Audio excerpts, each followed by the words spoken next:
Kari matauno aina ngashi uriba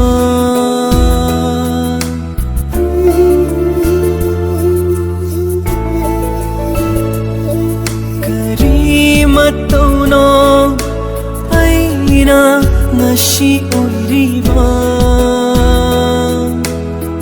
Taibang bukoleba shembiba mapu Karung banong dam kol no na haki kumhai Chat lage fawa taklang dana Miku amafaw ngairam dana Seto na kubi kare Taibang shidagi Lop na tam na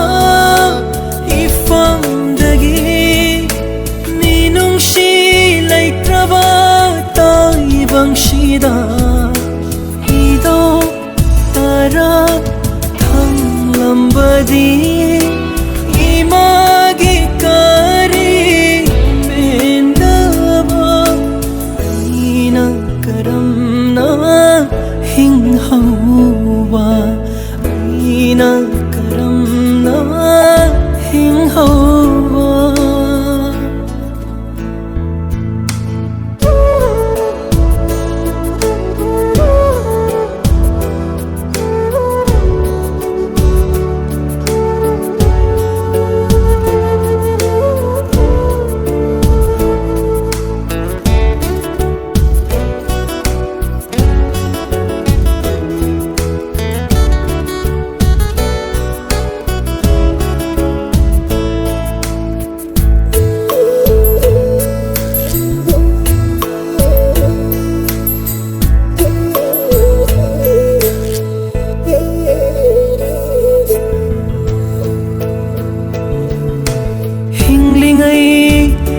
Imagi momon mino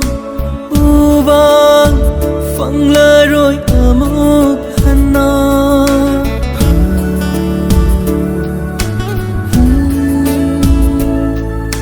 Hinglingay imagi momon mino Uba